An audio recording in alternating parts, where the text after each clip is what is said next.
5 సార్లు తప్పించుకొని 6ఓసారి బలైండట. ఇప్పుడు చూసినాం కదా మొన్న ఆ సర్వేయర్ ఒక అతన్ని చంపింది కదా ఒక లేడీ.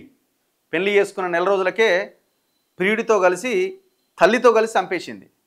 ఇప్పుడు ఆ ప్రియుడు తల్లికి అలవాటు బిడ్డకు అలవాటు. ఈ అంత ఘోరంగా ఉంది పరిస్థితి. 5 సార్లు తప్పించుకున్నాడట, 6ఓసారి బలైండట. నీకు సర్వే ఉంది ఇక్కడ గడ ఊర్లో చేయాలని చెప్పి తీసుకుపోయి చంపిపడేశారు. సర్వేయర్ హత్య కేసులో సంచలన విషయాలు వెలుగులోకి వస్తున్నాయి.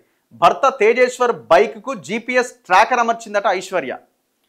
జీపీఎస్ ఒకటి అది హార్డ్ అదొకటి పెట్టేసి ఎక్కడెక్కడ పోతుంది ఎక్కడెక్కడ తిరుగుతుందని ఆ లొకేషన్ ఎప్పటికప్పుడు తెలుసుకుంటుందట. దాని ఆధారంగా అతడి లొకేషన్ వివరాలు సుపారీ ముఠాకి ఇచ్చిందట.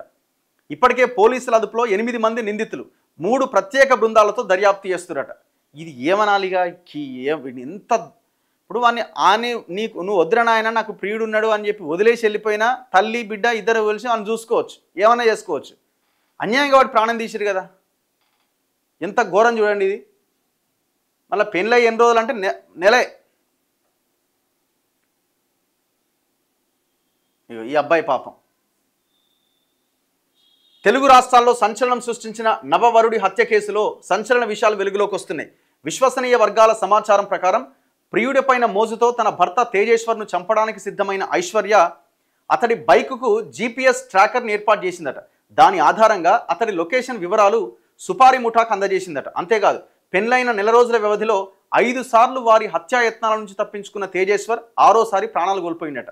కానీ ఒక్కసారి అనుమానం వచ్చిన పాపం బిడ్డ బయటపోయేటోడు. జోగులాంబ గద్వాల జిల్లా కేంద్రంలోని గంట వీధి కాలనీకి చెందిన ప్రైవేట్ సర్వేయర్ తేజేశ్వర్కు కర్నూలు జిల్లా కేంద్రంలోని కల్లూరు ఎస్టేట్కు చెందిన ఐశ్వర్యతో మే 18న పెళ్లైంది. అయితే అప్పటికే ఆమె కర్నూలులో తన తల్లి పనిచేసే బ్యాంకులో మేనేజర్గా విధులు నిర్వర్తిస్తున్న తిరుమలరావుతో సంబంధం ఉన్నది. అతనికి పెళ్లైంది, పిల్లలు లేకపోవడంతో ఐశ్వర్యని పెళ్లి చేసుకునే ఉద్దేశంతో గతంలో ఒకసారి ఆమెను తన ఇంటికి తీసుకుపోయినట. అప్పుడు అతడి భార్య తీవ్రంగా గొడవ పెట్టుకుందట. మనకు పిల్లలు లేరు కదా, ఐశ్వర్యను పెళ్లి చేసుకుంటా అని అతడు ఒత్తిడి తెచ్చిన ఆమె ససేమిరా అనడంతో ఐశ్వర్యను తిరిగి వెనక్కి పంపించేసిందట. ఆ తర్వాత కూడా వారి మధ్య సంబంధం అలాగే కొనసాగుతూ వచ్చింది. ఈ క్రమంలో ఐశ్వర్యకు తేజేశ్వర్తో ఎంగేజ్మెంట్ జరిగి రద్దయింది. కానీ ఆమె తన ప్రియుడు తిరుమలరావుతో పాటు తేజేశ్వర్తో కూడా వాట్సాప్ చాట్ చేస్తూ ప్రేమాయణాన్ని కొనసాగించారట. ఐశ్వర్య మాటలు నమ్మిన తేజేశ్వర్ పెద్దలను ఎదిరించి ఆమెను పెళ్లి చేసుకున్నట. పెళ్లి చేసుకున్నాక కూడా ఐశ్వర్య నిత్యం ఆ బ్యాంకు మేనేజర్తో చాటింగ్ కొనసాగించింది.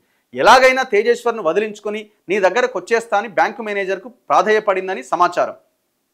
దీంతో అతడు తేజేశ్వర్ను హత్య చేసేందుకు కొంతమందికి 75,000 సుపారీ ఇచ్చినట. అతడి వద్ద డబ్బు తీసుకున్న వారిలో ప్రధాన నిందితుడైన మనోజ్ అనే వ్యక్తి తేజేశ్వర్ సర్వేయర్ కావడంతో సర్వే పేరుతో అతన్ని బయటకు తీసుకుపోయినట. ముందుగా జోగులాంబ గద్వాల జిల్లాలోని ఎరవలి చౌరస్తా, పెబ్బేరు తదితర ప్రాంతాల్లో తిప్పినట. ముందుగా వేసుకున్న ప్రణాళిక మేరకు పెబ్బేరు సమీపంలో అతన్ని హత్య చేశాడు. తేజేశ్వర్ ముందు సీట్లో కూర్చొని ఉండగా వెనక ఉన్న మనోజ్ కత్తితో తేజేశ్వర్ గొంతు కోసి చంపేశాడు. ముందు రోజే అతడు తన కారు అద్దాలన్నింటికి బ్లాక్ ఫిలిం చేయించుకోవడంతో కారులో ఏం జరుగుతుందో ఎవరు బయట గుర్తించలేకపోయారు. తేజేశ్వర్ చనిపోయాక అతడి శవాన్ని అక్కడే పడేయాలా అని ఆలోచించారు. సమీపంలో పడేస్తే తెలిసిపోతుందని కర్నూలు వైపుగా వచ్చారు. కర్నూలు టోల్ ప్లాజా దాటిన తర్వాత పూడిచెర్ల వైపుగా మొదట శవాన్ని పడేద్దాము అనుకున్నారు. అయితే గ్రామ శివారులో ఉండడంతో వెంటనే గుర్తిస్తారు అని భావించి తమ్మరాజుపల్లె ఘాట్ వైపుగా వెళ్లారు. అక్కడ మృతదేహాన్ని తీసుకెళ్లేందుకు అనుకూలంగా లేకపోవడంతో పాణ్యం సమీపంలో ఉన్న పిన్నాపురం క్రాస్ వద్ద గాలేరి నగరి కాలువ మీదుగా వెళ్లి అక్కడ ఆ శవాన్ని పడేశారు. ఆ మరుసటి రోజు గద్వాల పోలీసులు కేసు నమోదు చేసి 2 రోజుల్లోనే నిందితులను పట్టుకున్నారట. ఏం దారుణం ఇది, ఎంత అన్యాయం చూడండి పాపం. వాడు అంతోని వెళ్ళిపోయినా అయిపోతుండే కదా అని వదిలేసి. ఆంధ్రజ్యోతిలో ఇది చివరి వార్త చూడండి.